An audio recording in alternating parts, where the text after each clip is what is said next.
Hello students, welcome to my YouTube channel. Students, today we will discuss the topic of Lorentz force. तो देखिए Lorentz force क्या होता है। 12th class में chapter 4 में topic है लॉरेंट्स फोर्स का, चैप्टर 4। ठीक है, तो क्या होता है ये समझते हैं। तो मान लीजिए एक ऐसा रीजन है जहाँ पर इलेक्ट्रिक फील्ड प्रेजेंट है।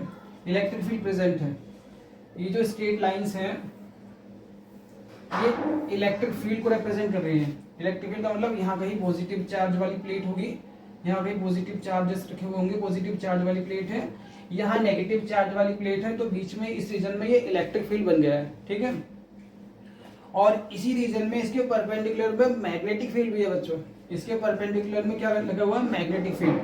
मतलब अगर ये मैं क्रॉस से दिखा दूं तो क्रॉस का मतलब कि यहाँ पर बीच में मैग्नेटिक फील्ड भी है।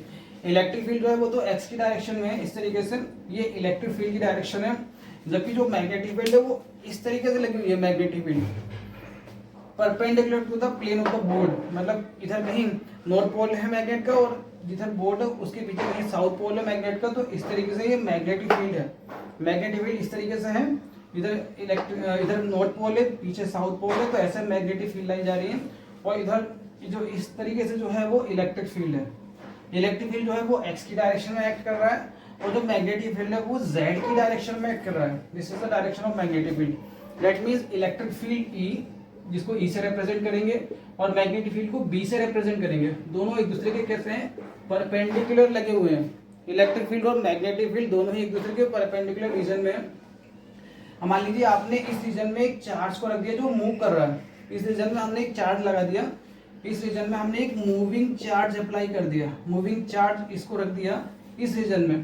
तो देखिए जब चार्ज को रख दिया हमने इस रीजन में तो क्या होगा, उस चार्ज पर एक फोर्स लगेगा, है ना। जब इस चार्ज को हमने इस रीजन में रख दिया जहाँ पे इलेक्ट्रिक फील्ड प्रेजेंट है, तो इलेक्ट्रिक फील्ड उस पर एक फोर्स लगाएगा। सिमिलरली क्योंकि चार्ज मूव कर रहा है बच्चों, तो मूविंग चार्ज पर मैग्नेटिक फील्ड भी फोर्स लगाएगा। तो इसका मतलब ऐसा रीजन जहाँ पे इलेक्ट्रिक फील्ड भी प्रेजेंट है, मैग्नेटिक फील्ड भी प्रेजेंट है। अगर ऐसे रीजन में हमने किसी चार्ज को रख दिया तो उस चार्ज पर दो टाइप के फोर्स लगेंगे। एक तो इलेक्ट्रिक फील्ड की वजह से फोर्स लगेगा और दूसरा फोर्स मैग्नेटिक फील्ड की वजह से लगेगा। तो उन दोनों फोर्स का जो टोटल होगा उसी को हम लोरेंट्स फोर्स बोलेंगे। ठीक है, उसी को क्या बोलेंगे, लोरेंट्स force. That means when a charge is placed in a region where both electric and magnetic field present, then the force acting on the body is known as the force acting on the charged particle is known as the Lorentz force. अब देखिए क्योंकि हमने charge को electric field में रखा है, तो electric field की वजह से जो फोर्स आएगा उसका वैल्यू कितना होगा, Q इंटू ई। चैप्टर 1 से जान रहे हैं इलेक्ट्रोस्टैटिक के चैप्टर से कि जब कभी चार्ज को रखते हैं इलेक्ट्रिक फील्ड में तो फोर्स जो लगता है उसका आंसर QE होता है, क्योंकि इलेक्ट्रिक फील्ड का आंसर क्या होता है, फोर्स पर यूनिट चार्ज। तो यहाँ से अगर फोर्स निकालते हैं तो फोर्स कितना बनता है, चार्ज इनटू इलेक्ट्रिक फील्ड। ठीक है, और क्योंकि चार्ज मूव कर रहा है मैग्नेटिक फील्ड के अंदर, तो इस पे जो मैग्नेटिक फोर्स लगेगा वो कितना हो जाएगा, QVB साइन थीटा, है ना। जब कोई चार्ज मैग्नेटिक फील्ड में मूव करता है तो उस पे फोर्स का ये फॉर्मूला होता है, QVB साइन थीटा। ये तो हो गया QE is equal to force due to electric field, QVB sine theta is equal to force due to magnetic field. दोनों फोर्स एक्ट कर रहे हैं, तो उस पर जो टोटल फोर्स हो गया बच्चों वो कितना हो गया, टोटल फोर्स कितना बना कि Fe और Fm को दोनों को ऐड कर दीजिए। Fe जो है वो तो इलेक्ट्रिक फील्ड की वजह से फोर्स है और Fm जो है वो मैग्नेटिक फील्ड की वजह से फोर्स है। तो दोनों को ऐड कर देंगे और दोनों की वैल्यू अप्लाई कर लेंगे। तो देखिए इलेक्ट्रिक फील्ड की वजह से जो फोर्स है उसका आंसर है QE, और मैग्नेटिक फील्ड की वजह से जो फोर्स है इसका आंसर है QVB साइन थीटा। दोनों में जो Q है वो कॉमन आ गया, तो F इज इक्वल टू, क्योंकि ये टोटल फोर्स है और इसी को हम लोरेंट्स फोर्स बोल रहे हैं तो इसके लिए FL लगा देंगे।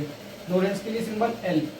FL इज इक्वल टू कितना हो जाएगा, Q को कॉमन लीजिए तो कितना बन जाएगा, वेक्टर E प्लस, क्योंकि इलेक्ट्रिक फील्ड वेक्टर क्वांटिटी और यहाँ पे ये वेलोसिटी और मैग्नेटिक फील्ड भी वेक्टर है, क्या हो जाएगा वेक्टर E प्लस यहाँ पे क्या क्या बचा, VB साइन थीटा। ठीक है, ये चाहे तो इसको वेक्टर फॉर्म में प्रॉपर लिखिए। इधर क्या बन जाएगा, FL is equal to Q into vector E plus इसको लिख देंगे वेक्टर फॉर्म में तो vector B, V cross vector B बन जाएगा। ठीक है नहीं, क्योंकि AB साइन थीटा कैसे लिखते हैं वेक्टर फॉर्म में, इसको लिखते हैं vector A cross vector B। इसी तरीके से ये जो लिखा हुआ है BB साइन थीटा, तो इसकी प्लेस पर vector V cross vector B आ जाएगा। तो देखो ये जो बच्चों ये जो फॉर्मूला बना है Q vector E plus vector V cross B, ये लोरेंट्स फोर्स के लिए फॉर्मूला है। ठीक है, this is the formula to calculate the Lorentz force. ठीक है, तो ये बात हमेशा ध्यान रखिए। लोरेंट्ज फोर्स क्या होता है, जब किसी मूविंग चार्ज को ऐसे रीजन में रखते हैं जहाँ पे इलेक्ट्रिक फील्ड भी प्रेजेंट हो और मैग्नेटिक फील्ड भी प्रेजेंट हो, तो दोनों ही उस पर फोर्स लगाएंगे, तो उन दोनों का टोटल जो फोर्स निकल कर आएगा उसी को हम लोरेंट्ज फोर्स बोलेंगे। उसका फॉर्मूला क्या बन जाएगा, Q E plus Q V B sine theta, और in the proper form Q को कॉमन लेकर Q Lorentz force F is equal to Q vector E plus vector V cross B. ठीक है, तो आई थिंक समझ में आया होगा, and this is important topic, so thank you for watching.